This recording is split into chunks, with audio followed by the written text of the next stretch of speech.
అన్ని తరగతుల పరీక్ష పేపర్లను రద్దు చేసిన విద్యాశాఖ ఎలా లీక్ అయ్యాయనేది తేల్చని అధికారులు. ఈ నెల 11న మొదలైన హాఫ్ ఇయర్లీ పరీక్షలు విద్యాశాఖపై కొట్టొచ్చినట్టు కనిపిస్తున్న ప్రభుత్వ నిర్లక్ష్యం. మార్చిలో జరిగే పబ్లిక్ పరీక్షల నిర్వహణపై అనుమానాలు. 10వ తరగతి అర్ధ సంవత్సర పరీక్ష పేపర్లు ఆన్లైన్లో ప్రత్యక్షమైన ఘటన రాష్ట్రంలో కలకలం రేపింది. సోమవారం ఉదయం పరీక్ష ప్రారంభమైన గంటలోపే పాఠశాల విద్యాశాఖ తేరుకుని అన్ని తరగతుల పరీక్షలను రద్దు చేసింది.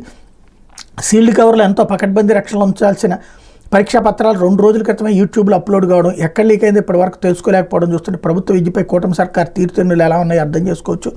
మార్చి 2025లో జరిగే ఎస్ఎస్సి పబ్లిక్ పరీక్షల నిర్వహణ ఇదే తీరున ఉంటే పరిస్థితి ఏంటన్న ఆందోళన సర్వత్రా వ్యక్తమవుతుంది. అర్ధవార్షిక పరీక్షలను సక్రమంగా నిర్వహించలేని వారు పబ్లిక్ పరీక్షలు ఇంకెలా నిర్వహిస్తారని విద్యార్థులు అనుమానం వ్యక్తం చేస్తున్నారు. సోమవారం ఉదయం లెక్కల పరీక్ష ప్రారంభమైన గంటలోనే మ్యాథ్స్ పేపర్ యూట్యూబ్లో ప్రత్యక్షమైందన్న వార్త రాష్ట్ర వ్యాప్తంగా వ్యాపించింది. విషయం తెలియగానే పాఠశాల విద్యాశాఖ సోమవారం ప్రారంభమైన అన్ని పరీక్షలు నిలిపేయాలని ఆర్జేడీలు డీఈఓలకు వాట్సాప్ సందేశాలు పంపించి పరీక్షలు నిలిపేశారు. మ్యాథ్స్ పరీక్షని నెల 20 నిర్వహించాలని ఆదేశించారు.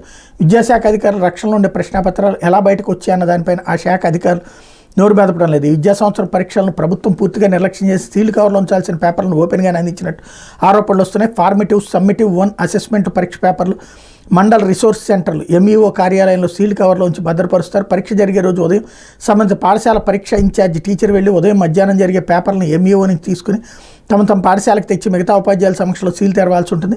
ఇంత పక్కాగా ఉండే భద్రతను ఛేదించి యూట్యూబ్లో పేపర్లు ప్రత్యక్షం కావడం గమనార్హం.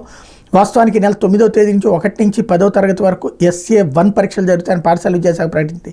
ఈ నెల 7న మెగా పేరెంట్స్ డే నిర్వహించడం 14న 2వ శనివారం కావడంతో ఉపాధ్యాయుల నుంచి వ్యతిరేకత వ్యక్తమైంది.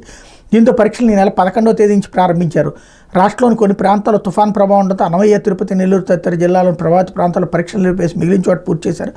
ఇప్పటి వరకు తెలుగు, హిందీ, ఇంగ్లీష్ పేపర్లు పూర్తయ్యాయి అన్నటువంటి వార్తను హైలైట్ చేశారు. SA1 ప్రశ్నాపత్ర లీకేజ్ తర్వాత కొన్ని జిల్లాల్లో